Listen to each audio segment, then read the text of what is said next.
Hi, welcome to 5.01 Taxes and Tariffs 1. This is starting with slide 22.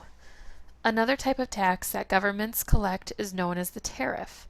Tariffs, also called customs or duties, are taxes on imported goods.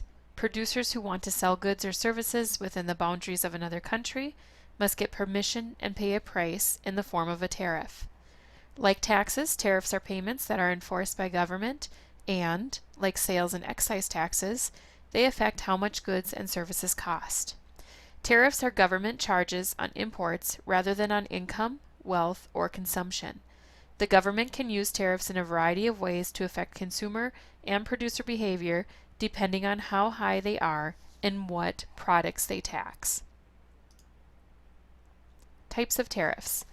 Tariffs have several different uses. Each use has a different kind of tariff associated with it. A revenue tariff is imposed to raise money for the government.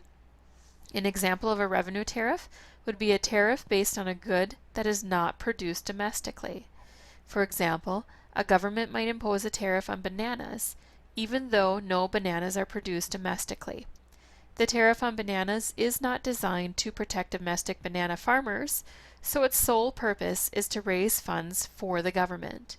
A protective tariff, on the other hand, is imposed to inflate the price of an imported good in order to protect a domestic industry that produces the same good less cheaply than the foreign competitor.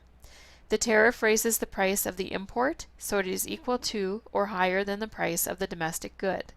In this way, the tariff prevents the foreign competitor from underselling the domestic producer. Finally, a retaliatory tariff is a tariff that is used to counter protectionist policies by another country, generally in response to a protective tariff against the country's exporters.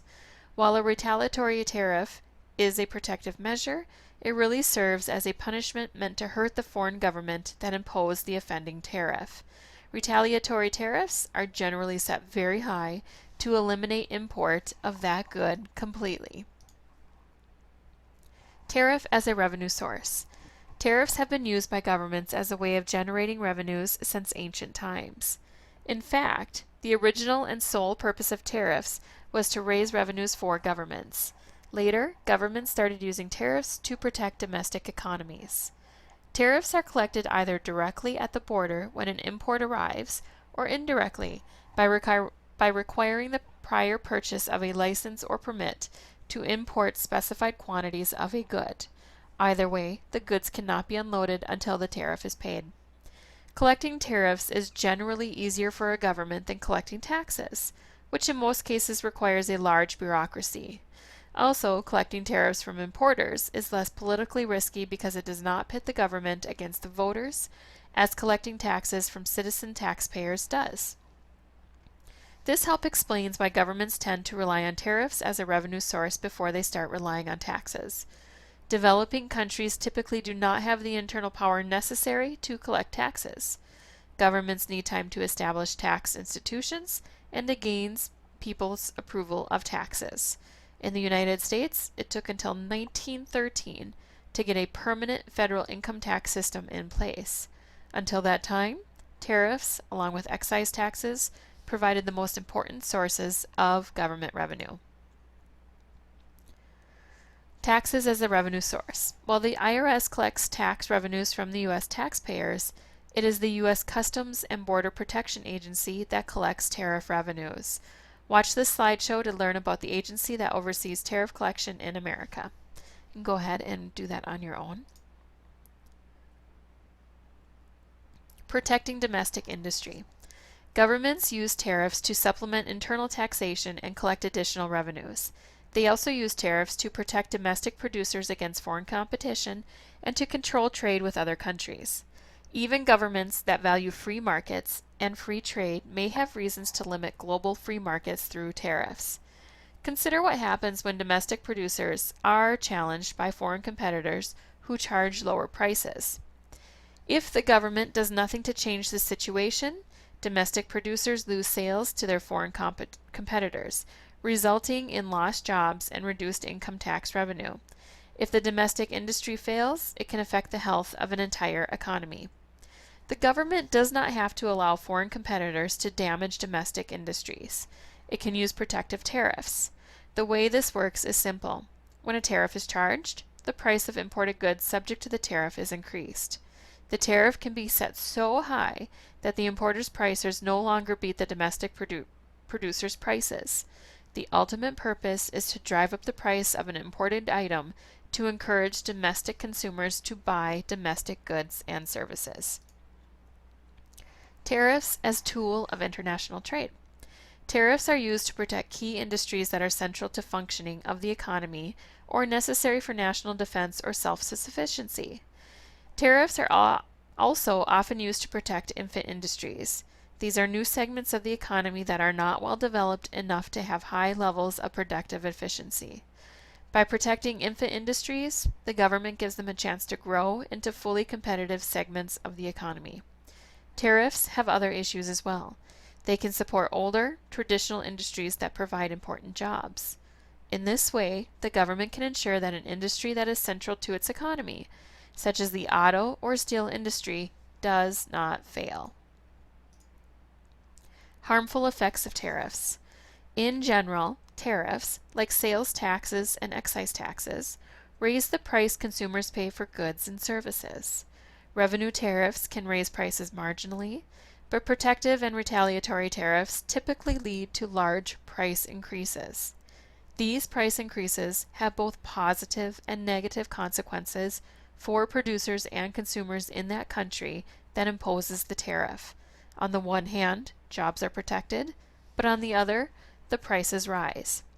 Tariffs can harm the economy of both countries, but they primarily affect the country paying the tariff. These tariffed countries experience reduced demand for exports, causing decreased production. This leads to job losses.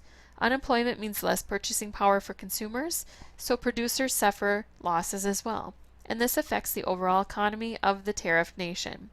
Tariffs can even affect countries outside the tariffed country.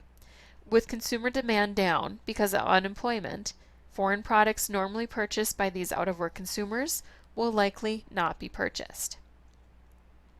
More harmful effects of tariffs. Tariffs also influence the domestic economy in many ways, some good and some bad. The aim of protective tariffs is to prevent foreign competitors from damaging a domestic industry. This helps keep jobs from being lost and prevents wages from decreasing. These are the beneficial effects. At the same time, the tariffs raise the cost of imports for domestic consumers, which is bad for domestic consumers. The increased price of the tariff-protected good forces consumers either to buy less of that good or to purchase less of other goods. Tariffs also affect producers and workers.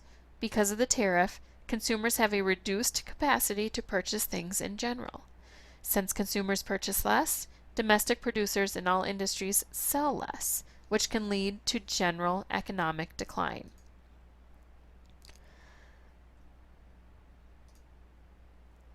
Trade relations. Although tariffs have been used for centuries, in recent decades, many governments have sought to lower and eliminate tariffs and increase free trade. This is because the negative effects of tariffs are now widely recognized and the benefits are becoming fewer and fewer. Globalization has a lot to do with this. As different economies become more intertwined, the harmful effects of tariffs can come back to hurt the domestic economy. Governments work against tariffs and other trade barriers by forming bilateral trade agreements with other countries. A key tool governments use to lower tariff barriers is an agreement to have normal trade relations, or NTR for short. NTR treaties are agreements between two countries to lower tariff barriers and to treat each other the same as all other trading partners. Today, NTR agreements are common. Currently, the United States extends NTR status to most countries in the world. These agreements were negotiated separately with each trading partner, but the provisions of each agreement are the same, so every trading partner is treated equally.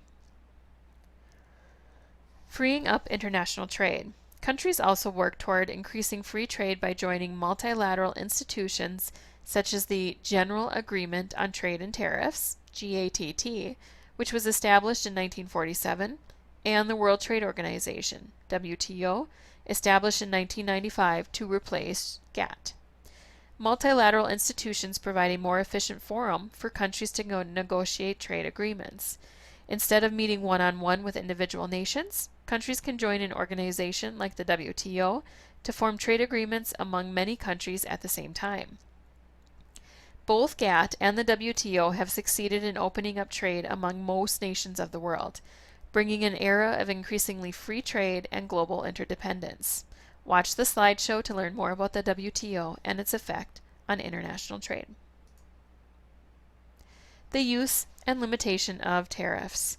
Tariffs have many uses. Tariffs give governments a tool for collecting revenue and a means to protect weak domestic industries by tightening restrictions on imports coming into the economy. Through tariffs and other tools of protectionism, governments get to intervene, not only in their own economies, but also in the economies of other countries and in the global economy as a whole. Tariffs can be harmful not just to foreign competitors, but to domestic consumers as well. These harmful effects have spurred governments to reduce tariffs and keep international trade more free. The use and limitation of tariffs. And you can go ahead and do that on your own. This ends 5.01 Taxes and Tariffs 1. Please let me know if you have any questions or concerns about the reading. Have a great day, everyone.